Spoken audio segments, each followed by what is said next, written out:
ওদের মানে পিছনে বল নেই, মানে চামড়া থাকে না, গায়ে বল দেখাচ্ছে। ওদের একটা কানে থাবা দিলে ওরা এমনি সোজা হয়ে যাবে। ওদের শুধু কানে থাবার দরকার। যেসব চ্যাংড়া ছেলেমেলে আছে না, নেতা, এনসিপির নেতা, ওদের কানে থাবলালে, কানে থাবা দিলে ওরা সোজা হবে। ভারত যদি দোষ করতো না, বাংলাদেশের মতো একটা রাষ্ট্র 1 ঘন্টা লাগবে না, চা খাওয়ার টাইমে বাংলাদেশকে শেষ করে দিতে দেওয়ার ক্ষমতা আছে ভারতের। বাংলাদেশি নেতারা ভারতের ভূখণ্ড নিয়ে দিবা স্বপ্ন দেখছেন। এক ঝাঁক রাফাল নামিয়ে দিলে ওইসব হুঙ্কার দেওয়া নেতারা ঘর থেকে বেরোনোর সাহস পাবেন না। চা খাওয়ার সময়টুকুর মধ্যেই বাংলাদেশের চেহারা বদলে যেতে পারে বলে হুঁশিয়ারি দিয়ে দিলেন বিজেপি বিধায়ক অশোক কীর্তনিয়া।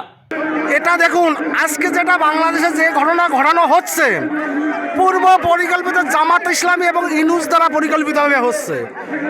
ভারতকে প্রত্যেকটা জায়গায় দোষারোপ করা হচ্ছে।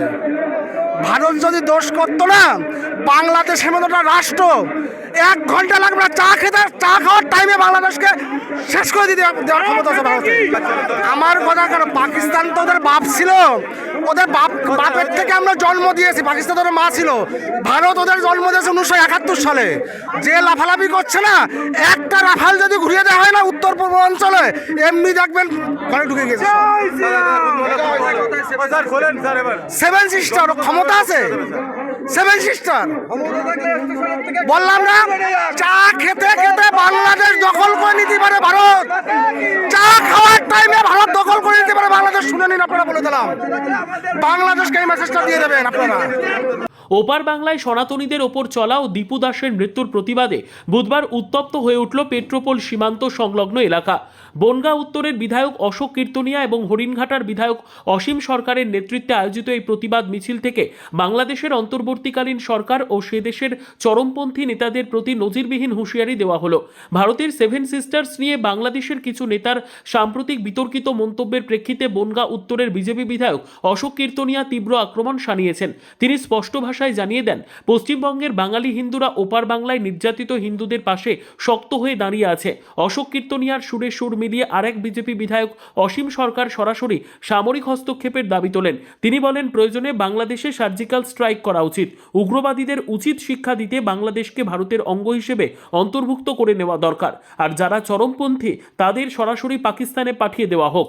এইভাবে চলতে থাকলে আমি বলবো ভারত সরকার, কেন্দ্রীয় সরকারের উচিত এক্ষুনি, যেমন পাকিস্তানে সার্জিক্যাল স্ট্রাইক করেছে, বাংলাদেশের সার্জিক্যাল স্ট্রাইক করে ওই উগ্রপন্থীদের সমূলে ধ্বংস করে দেওয়া উচিত।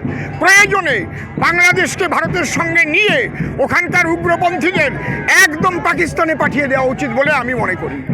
কেন্দ্রীয় সরকারের এক্ষুনি উচিত ওদের আর বাড়াবাড়ি করতে না দেওয়া। একটা তেঁতুলের চারা ছোট্ট থাকলে যেমন প্রস্রাবের ধারায় উঠানো যায়, চারাটা যদি মোটা গাছে পরিণত হয়ে যায় তখন কিন্তু তাকে কাটবার জন্য অনেক লোকের দরকার হয়। আমি বলবো এক্ষুনি আর দেরি না করে ওদের উচিত শিক্ষা দেওয়া উচিত এবং সার্জিক্যাল স্ট্রাইক করা উচিত।